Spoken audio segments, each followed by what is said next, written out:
You. Here's a question. You mentioned the pandemic and some of the circumstances that we face. This question is related to that. How should believers respond to those who don't understand why, if God exists, he would allow a pandemic like COVID-19 and the impact it has had? So this is responding to those that might be questioning God and his existence because there's been a pandemic like COVID-19. Why would a loving God allow COVID-19 to happen? Yeah, that's a great question, and it goes all the way back to the beginning of the Bible. No matter what your worldview is, no matter what you believe about God or don't believe about God, everyone knows that something has gone wrong in this universe. You know, backstage we were talking about creation and the fall. Mm-hmm. And the reality is that God brought plagues and diseases on his people and his enemies. This is according to Exodus chapter 9, verse 14, to make you see my power. He used plagues in Egypt to force Pharaoh to free the Israelites from bondage while sparing his people who was affected by them. And so, does God have sovereign control over disease and over affliction? Yeah.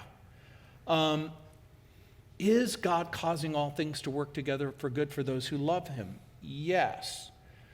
The Lord talks in the Bible about obedience and disobedience and the consequences of disobedience. And it's sometimes hard to imagine our loving and merciful God displaying wrath or anger or judgment towards people. But make no mistake about it, the New Testament says God is not mocked. What people sow, they reap. Now, so there's two great big questions we have to ask and answer. Number one, what's gone terribly wrong in the world? Mm-hmm. And number two, how do we make it right? Yeah, that's good. And so it's going to be interesting, as you can see, that one question will often lead to other questions that we have to ask and answer. And so, just like the spread of sickness and viruses becomes, the way that I'm going to put it is, it's clear that something has gone wrong in our world. When Jesus came into the world, you'll remember he opened blind eyes, opened deaf ears. The miracles of Jesus in the New Testament were like going to the movies before the pandemic, where you would see sneak peeks of coming attractions. And in the New Testament, Jesus' healing of people was a sneak peek of a coming attraction in a kingdom. And so here's what we know, that the world won't always be this way. Yeah, that's good. That's good.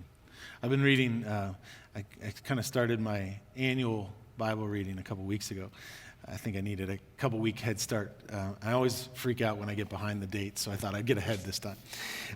And I've been in the Noah's Ark. I'm in Genesis and reading Noah's Ark and just realizing God promised he would never do that again. And it did make me think about the pandemic in a different way, because I thought here he wiped out creation. And I can only kind of, or pre-pandemic, could only kind of think about something that overswept the world. But now with the pandemic, I have an idea of something that would take over the world. Now, it didn't wipe out everybody, right? But it affected everybody, every nation. But then I went to Psalm 12, and I won't read it all in its entirety, but I spent the end of my time in my brown chair sitting there by my lamp in the morning looking at Psalm 12. Psalm 12 talks about the Lord wiping out the unfaithful. It says, "Help, Lord, for the godly are no more, the faithful have vanished from among men." This ties so closely to what happened at the time of Noah's Ark. "Everyone lies to its neighbor. Their flattery lips speak with deception. May the Lord cut off all flattery lips, every boasting tongue." And it basically talks about the wickedness that existed. I think in some ways the psalmist had to have Noah's Ark and what was on the earth at the time of the flood in his mind. And that then prompted me, so I'm answering the question in a different way. It prompted me not to say, why would the Lord cause a pandemic? But what can we benefit from the pandemic? I guess that's still same kind of question. What's God developing in us? But if anything, I think he is really causing us to evaluate our own hearts, to evaluate our own sin, to evaluate what we were talking about backstage, just this idea of the distraction and the deception that's happening in our culture, where Christianity isn't maybe overtly oppressed in America, but it is covertly oppressed by the distraction of so many things. So I think, if anything, COVID has caused a renewing or a reviving of his church. Would you agree with that? Yeah. What it does is, there's two things that I would point out that connect to an earlier question about God's promises. And that is two things. Number one, in the midst of a pandemic or any terrifying thing, number one, God is in control. And number two, over 300 times in the Bible, over 300 times it says, do not be afraid. Yeah. Do not fear. Yeah. And I think about Joshua chapter 1, verse 6, where it says, be strong and of good courage. Yeah. And then in verse 7, it says, only be strong and very courageous. And in verse 9, it says, have I not commanded you, be strong and of good courage. Do not be afraid, nor be dismayed, for the Lord your God is with you wherever you go. You mean he's with you in a pandemic? Yeah. Yeah. You know, I used to think that this passage meant when I was going to plant a church, and I thought, I'll go to Cleveland, Ohio. No one would go to Cleveland, Ohio apart from the Holy Spirit. Not on purpose. Or I'll go to Texas, or I'll go here, or I'll go there. But the Lord brought me here to Denver. Yeah. And I thought, I'll be with you wherever you go. Well, is that Denver? No. It means the dark place. Yeah. It means the difficult place. It means the challenging place. I'll be with you.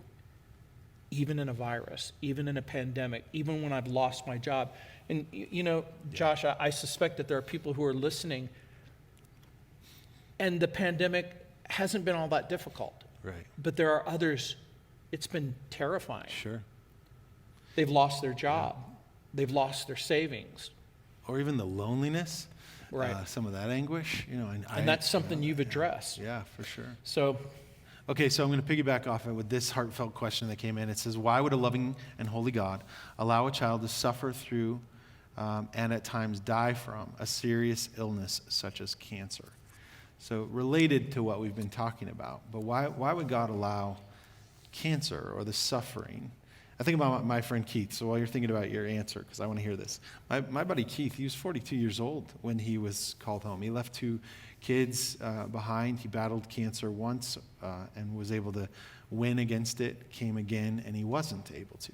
And he passed away. And I think, man, here's a brother who loved Christ, who worked at a church, who was serving the Lord, and had to suffer such hard things to his last breath. And then, according to our terms, be taken too early.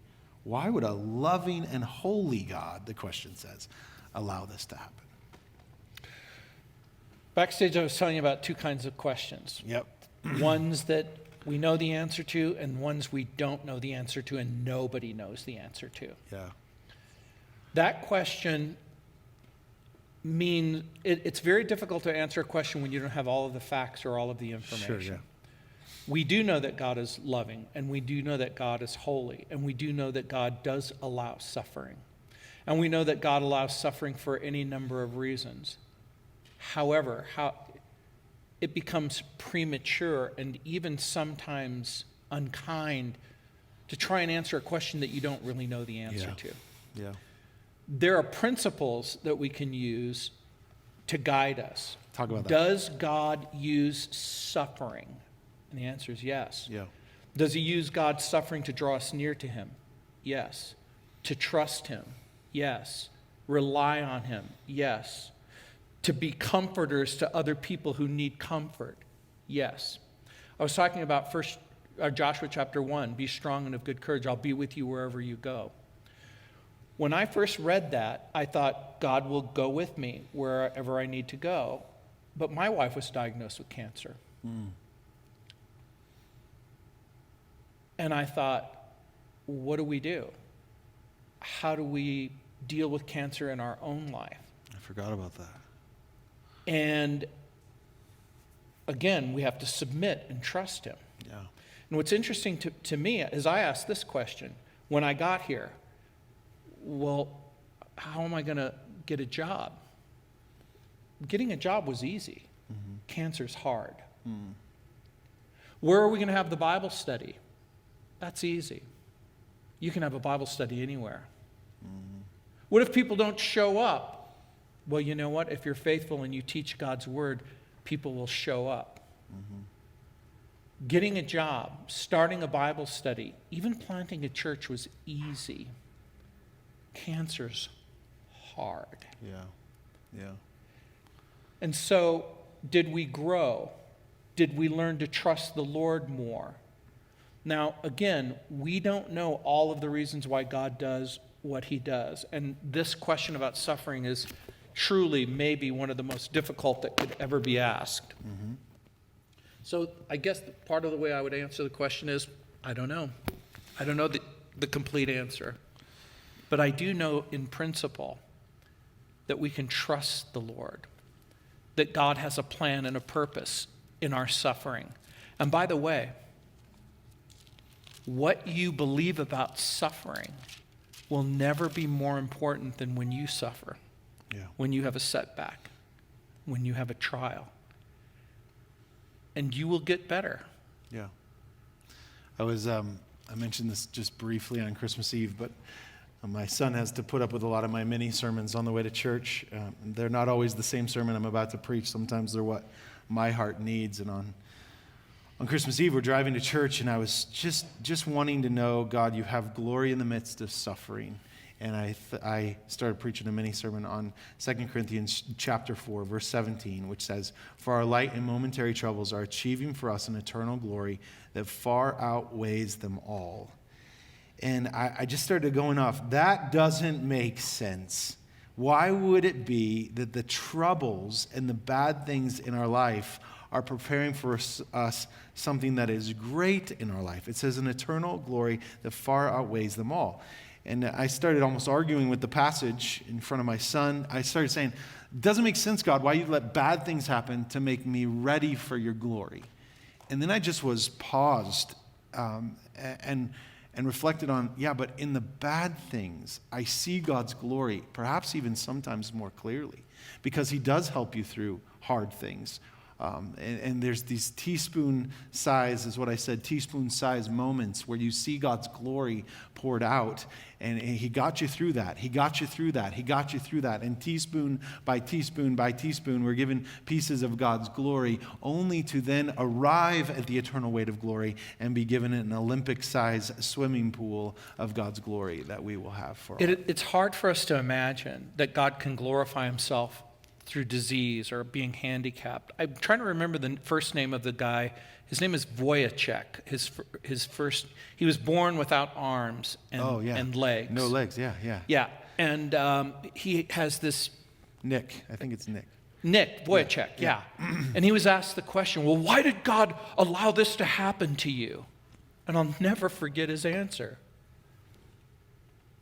He said, maybe Jesus thought that this would make me a more effective evangelist for his glory.